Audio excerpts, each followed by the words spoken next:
ఇండస్ట్రీలో పెళ్లిళ్ళు చేసుకోవటం ఎంత కామన్ అయ్యాయో విడాకులు తీసుకోవటం అంతే కామన్ అయ్యాయి. వాటితో పాటు ప్రేమించిన అబ్బాయిలను అమ్మాయిలను పెళ్లి పీటల దాకా తీసుకురాకుండా మధ్యలోనే బ్రేకప్లు చెప్పుకోవడం కూడా అంతే కామన్ అయిపోయాయి.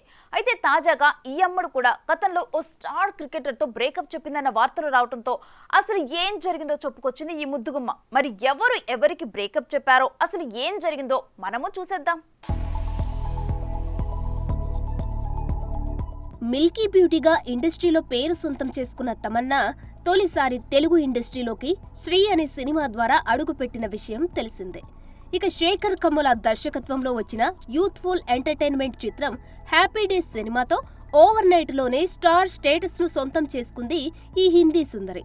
ఇదిలా ఉండగా మరొక వైపు గత ఏడాది ప్రముఖ బాలీవుడ్ నటుడు విజయ్ వర్మతో ప్రేమలో పడిందని, అతడిని వివాహం చేసుకోబోతుంది అంటూ వార్తలు బీటౌన్లో చక్కలు కొడుతున్నాయి.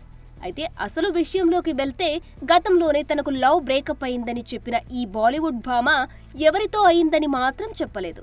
దీంతో ఎవరికి తోచినట్లుగా వారు ఊహలు అల్లేసుకోవడం మొదలెట్టారు. అలా తమన్నా ఓ పాకిస్తాన్ క్రికెటర్ అబ్దుల్ రజాక్ను ప్రేమించిందని, డేటింగ్ చేసిందనే రూమర్స్ తెరపైకి వచ్చాయి. ఇద్దరూ క్లోజ్ గా ఉన్న ఫోటోలు కూడా అప్పట్లో బాగా వైరల్ అవ్వడంతో అతనితోనే ఆమెకు బ్రేకప్ అయ్యిందని ప్రచారం కూడా జరిగింది. ఇలా తమన్నా అబ్దుల్ రజాక్ రిలేషన్ లో ఉందని ఇలా సోషల్ మీడియాలో తెగ డిస్కషన్లు జరిగాయి. అయితే ఈ వివాదంపై తమన్నా మాట్లాడుతూ, మేమిద్దరం ఒక మాల్ ఓపెనింగ్ సమయంలో కలుసుకున్నాము. రజాక్ ను కలవడం అదే మొదటిసారి. అసలు మా మధ్య ఎలాంటి సంబంధం లేదని చెప్పుకొచ్చి పుకార్లకి ఫుల్ స్టాప్ పెట్టింది. ఇక తాజాగా తమన్నా తన తోటి బాలీవుడ్ నటుడైన విజయ్ వర్మతో గత కొద్ది రోజులుగా పీకల్లోతు ప్రేమలో ఉన్న విషయం తెలిసిందే. త్వరలోనే వీరిద్దరూ పెళ్లి చేసుకోవడానికి సిద్ధమవుతున్నట్లు సమాచారం.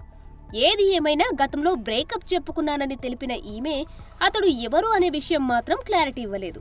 ఇక పాకిస్తాన్ క్రికెటర్తో ప్రేమలో ఉందంటూ వచ్చిన వార్తలు పూర్తిగా అవాస్తవమని తమన్నా స్వయంగా ప్రకటించి క్లారిటీ ఇవ్వడం గమనార్హం. ఇకపోతే మిల్కీ బ్యూటీ తమన్నా ప్రస్తుతం తెలుగు, తమిళ్, హిందీ చిత్రాలలో నటిస్తూ భారీ పాపులారిటీ సొంతం చేసుకుంది.